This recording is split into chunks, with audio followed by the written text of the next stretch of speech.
կա քաղաքական շրջանակներում մտածելակերպ, որ հանրությունը լավ չի հասկանում, գնանք սիրուն բառեր խոսանք, անցնի գնա, ու տեսնում եք, որ շատերը շեշտը հենց դրա վրա էլ դնում են։ Իմ կարծիքով առաջին, ինչ որ պետք է առաջարկվի մեր ժողովրդին, դա անկեղծ զրույցն է։ Շատ պարզ եւ հստակ անկեղծ զրույց, ասես սիրելի ժողովուրդ, մենք ունենք այսօր այսպիսի վարչապետ, որի պատճառով ամեն օր կամ ամեն ժամ ինչ-որ կորուստներ ենք ունենում։ Հաջորդ վարչապետը որ գա, ինքը պետք է այդ բանը կորուստների գիծը,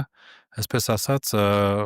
կտրի, էլի, որ մենք այդ կորուստները չանենք։ Բայց մեր թշնամիները դրանից ուրախ չեն լինելու։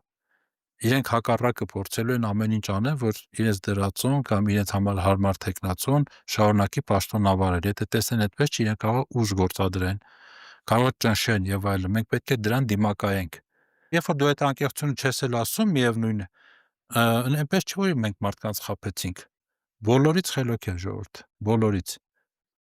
Ոչ մեկ չի կարող խաբել, կարող եք անհատներին խաբել, բայց այդ ընդհանուր այդ դժգոհության մթնոլորտը, խաբված լինելու մթնոլորտը ինքը մնալու է։ Ու քանի ժողովուրդը ապրում է այդ մթնոլորտի մեջ, ինքը անգործունյա է, ինքը ոչ մի բան չի տալու, ոչ պետությանը, ոչ առաջնորդին, ոչ